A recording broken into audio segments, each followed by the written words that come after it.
Right, hi everyone. I was just reading on the YouTube brigade just now about problem GMs, and to be honest, my viewpoint on it is that if you've got a problem GM, if there are certain things that there are a problem with, I mean, the players should really talk it amongst themselves, see, what they find is they find is the problem with the game, and then talk to the GM about it and just see if things can be ironed out.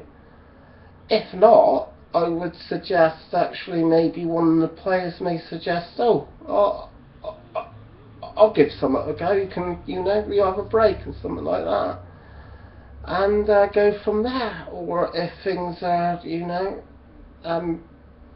that particularly bad, then you could even, have the GM, if he wants to, just be a player and maybe find another GM that will, hopefully gel with the actual group, and hopefully then, you could get a good game going.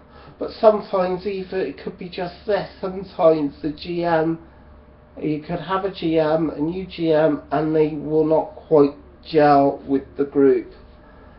And that is a shame, but then again, if you had an established GM before or something, and you've set up a new group set up, and it's just the GM doesn't quite gel, it is a shame, and then maybe should just find somebody else, or even a new group. I mean, it may be, you may not gel quite with the GM as well, or even the other group members. So this is my thinking on it. We've had problems in the past, and it's a mate of mine, he is on here, and some of these games were pretty good. I mean, the time travel one is a Viking type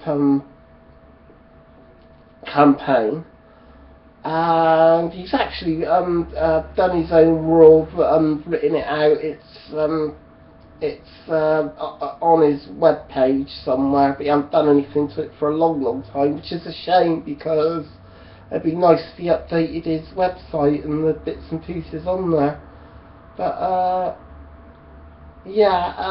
some of the things, I mean, after that, he just ran out of steam. It was like the pacing was painfully slow, which was one of the things he did. It just didn't feel interesting enough, and I didn't feel quite immersed in the game. Actually, that this really is a Viking type of world, a Norse world.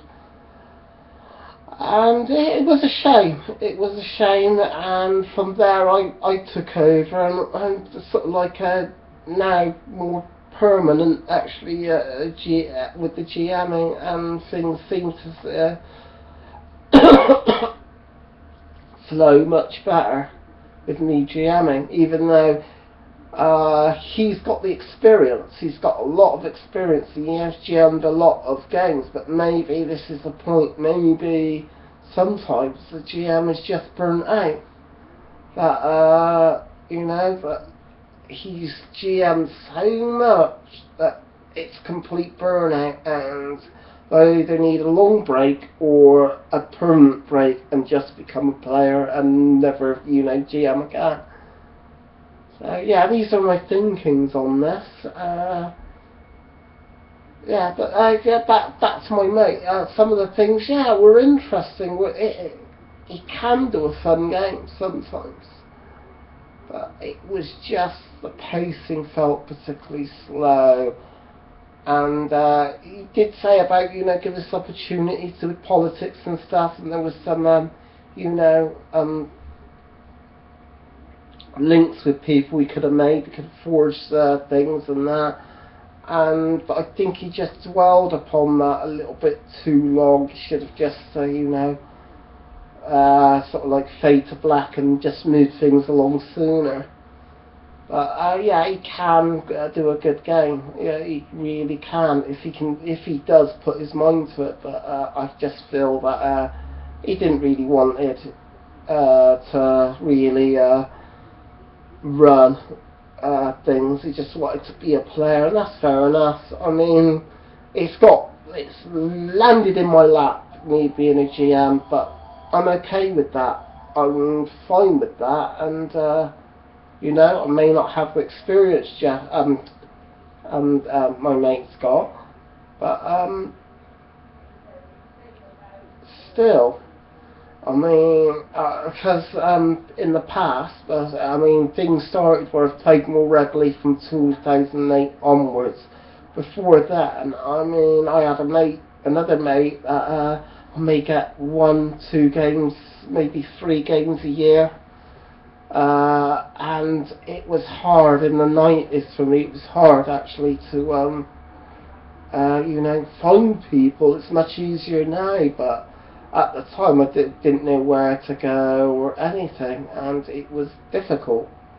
It really was difficult. Things are much better now. I mean, with the internet, more widely available, and at a much cheaper rate than it was back then. I mean, it's fairly cheap, I would say, for the internet now. So things are a lot better than they were. But it was, tough, and it was, back then it was the second ed, D&D, and then third ed came along, and I ran a few now and then, but it wasn't often. Things just kicked off in 2008, really, 2007, 2008. And I've been able to run much more games. Now I'd like to actually get back to it, get back behind the screen and stuff, and hopefully can have an enjoyable campaigns coming up. It's not an easy job being a GM. It is difficult, and sometimes you could just flounder a bit. I mean, you may start okay, and then you may feel the pressure a bit, and you may, crumble a bit under that pressure, of getting a good game, really, being played.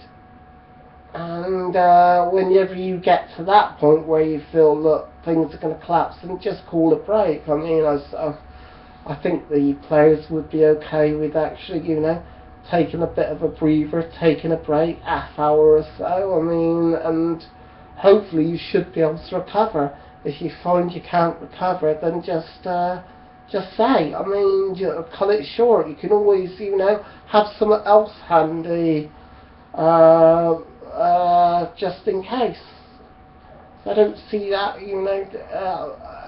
a awfully big problem, to be honest. That's what I would do. I mean, I would do that as a suggestion, if things got a bit pressurised. And in that 30-40 minutes you can have a little bit of a break and maybe, be able to work out a few bits and pieces to, restart up again and get back on track. Yeah, just my thoughts on being a GM and problem GMs and stuff. And I just found it was interesting. It was from somebody named Jonas. I'm not going to even attempt the second name, but yeah, those are my viewpoints on it, and that's it. Till next time.